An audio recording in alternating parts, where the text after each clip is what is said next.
नमस्कार दोस्तों, मैं निधि गुप्ता, प्रवक्ता बायोटेक्नोलॉजी डॉक्टर हरिवंश राय बच्चन महाविद्यालय के यूट्यूब चैनल पर आप सबका स्वागत करती हूँ। आशा करती हूँ कि अनलॉकडाउन 2.0 में आप सब अपने आप को स्वस्थ रख रहे होंगे। सबसे पहले उन स्टूडेंट्स को बधाई देना चाहूँगी जो 10th और 12th के एग्ज़ाम पास आउट कर चुके हैं। आज मैं आप सबको बायोटेक्नोलॉजी सब्जेक्ट और उसके इम्पोर्टेंस तथा करियर से रिलेटेड फैक्ट्स के बारे में बताने जा रही हूँ।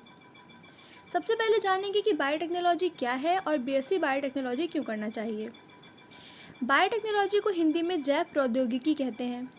बायोटेक्नोलॉजी दो शब्दों से मिलकर बना होता है, बायो और टेक्नोलॉजी, जिसके अंतर्गत हम बायोलॉजिकली प्रॉब्लम्स या बायोलॉजिकल से रिलेटेड जो समस्याएं होती हैं उनको टेक्निक्स के थ्रू सॉल्व करते हैं। या हम दूसरे शब्दों में ये भी कह सकते हैं कि जीवों या उनसे प्राप्त प्रोडक्ट्स का उपयोग करके मनुष्य के लिए वैल्यूएबल वस्तुओं का प्रोडक्शन करना तथा बायोडाइवर्सिटी में बैलेंस को बनाए रखने देना ही बायोटेक्नोलॉजी कहलाता है। ये जो प्रोसेस होता है वो नॉर्मल प्रेशर, लो टेम्परेचर और न्यूट्रल पीएच पर संपन्न होता है।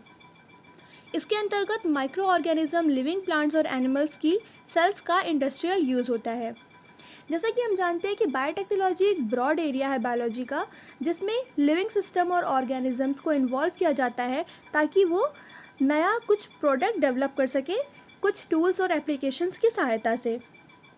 इसके अंतर्गत मुख्य रूप से DNA technique, cell tissue culture, enzymology, जिसके अंतर्गत हम एंजाइम्स का अध्ययन करते हैं, इम्यूनिटी, वैक्सीनेशन जैसे आजकल कोरोना की वैक्सीन बनाई जा रही है, तो ये हम बायोटेक्नोलॉजी में ही पढ़ते हैं। इसके अलावा genetic engineering, test tube baby, organ transplantation, जैसे किसी की बॉडी का कोई ऑर्गन ख़राब हो जाता है जैसे लीवर, तो उसका ट्रांसप्लांट करना ही ऑर्गन ट्रांसप्लांटेशन कहलाता है। इन सब फील्ड्स को इंक्लूड किया गया है।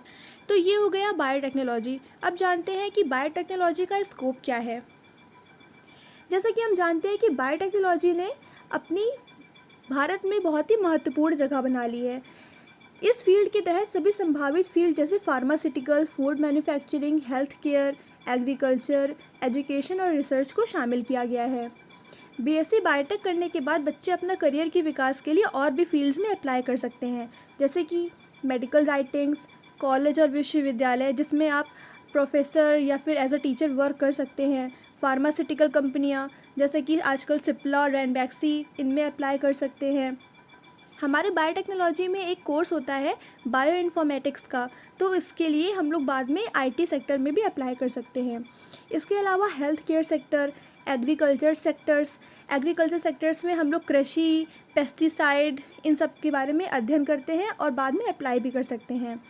एनिमल हस्बेंड्री, जेनेटिक इंजीनियरिंग, जिसके अंतर्गत हम लोग डीएनए, आरएनए का इंसर्शन या डिलीशन करके नया प्रोडक्ट बनाते हैं। और रिसर्च लैबोरेटरीज़, जैसे हम लोग पीएचडी करना चाहें या हम लोग लैबोरेटरी में वर्क करना चाहें तो हम लोग इसमें भी अप्लाई कर सकते हैं। इसके अलावा फूड मैन्युफैक्चरिंग इंडस्ट्री जैसे कि डेयरी प्रोडक्ट इंडस्ट्री या विनेगर बनाना, सॉस, इन सब की फैक्ट्रीज़ में भी अप्लाई कर सकते हैं। तो इसके अलावा भी बहुत सारी फील्ड्स हैं जिसमें हम लोग बीएससी बायोटेक करने के बाद अप्लाई कर सकते हैं। धन्यवाद।